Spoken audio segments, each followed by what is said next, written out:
Yes, the man whose name is synonymous with some of the world's most iconic sports cars. An engineering genius who pioneered hybrid technology over a century ago.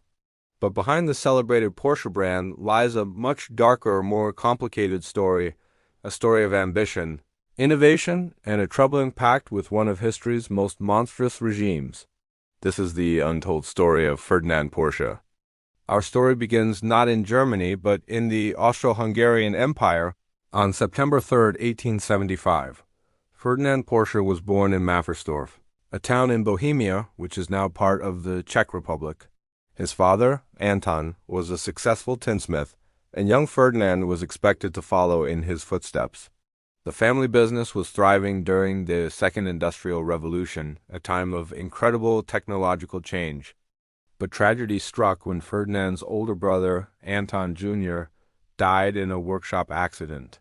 Suddenly, all the family's hopes and expectations fell on Ferdinand's shoulders. He spent his childhood learning the family trade, not in a classroom, but with his hands, under the watchful eye of his strict father. The world around him was buzzing with new inventions, railways, steamships, bicycles, and soon the very first automobiles. In 1885, when Carl Benz unveiled his petroleum-powered motor car, it captured the imagination of the 10-year-old Ferdinand. A year later, electricity came to his town, and he was completely mesmerized.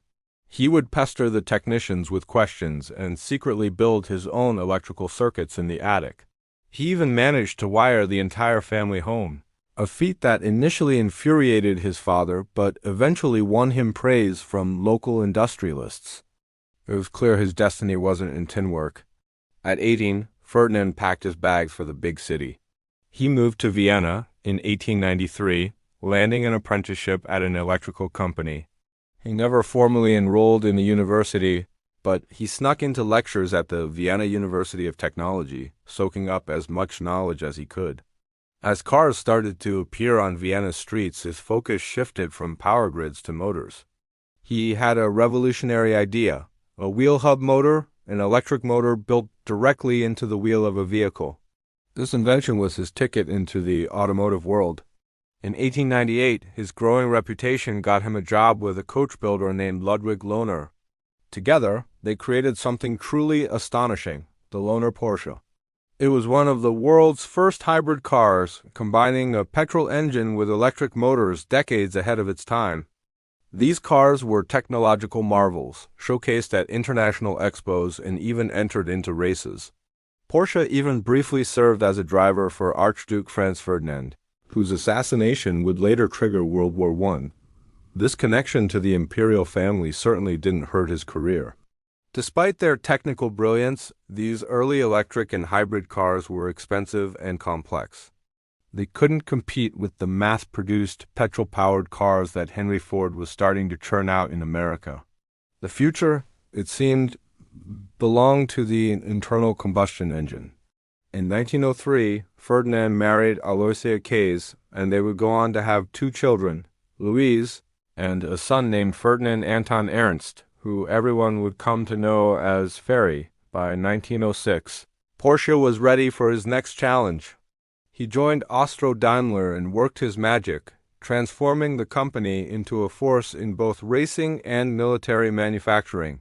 He designed record-breaking race cars, powerful artillery tractors for the army, and even engines for military airships. His work during World War I earned him high honors from the Austro-Hungarian state.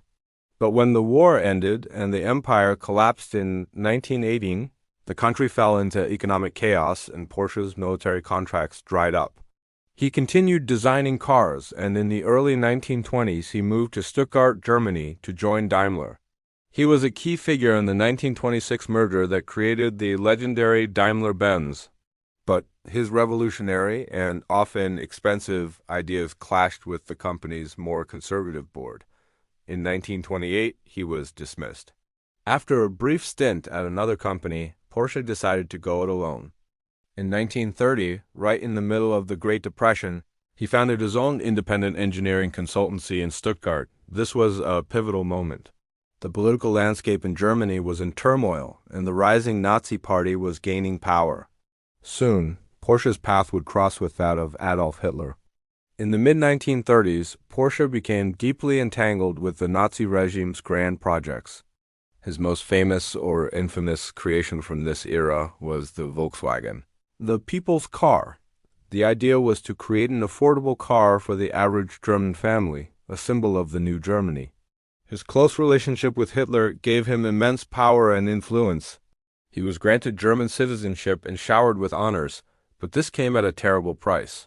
Porsche became a member of the Nazi Party and the SS. This association, and the use of forced labor in factories under his authority during World War II, would forever stain his legacy. As Germany prepared for war, his focus shifted from people's cars to war machines. He designed tank prototypes like the Tiger and the massive Ferdinand tank destroyer, which was named after him. The Volkswagen factories were repurposed to build military vehicles. After Germany's defeat in 1945, the reckoning came. Porsche was arrested by French authorities for his wartime activities. He was held for nearly 2 years, forced to work as a consultant for French car companies while under supervision. Ultimately, the courts found he wasn't directly responsible for the forced labor practices, and he was released. He returned to Stuttgart a man in declining health. He passed the torch to his son, Ferry. While his father was imprisoned, Ferry had been busy in Austria, sketching out a new kind of car. Using Volkswagen parts as a foundation, he created a small, nimble, and beautiful sports car. He called it the Porsche 356. This was the car that would launch the Porsche brand we know today. Ferdinand lived just long enough to see the Volkswagen Beetle become a global phenomenon, and to witness the very first Porsche sports cars roll off the production line. He suffered a stroke in late 1950 and passed away on January 30th, 1951, at the age of 75. The legacy of Ferdinand Porsche is a puzzle of contradictions. He was, without a doubt, one of the most brilliant and visionary engineers of the 20th century. He saw the potential of electric and hybrid vehicles long before anyone else, and his designs shaped the automotive world for generations.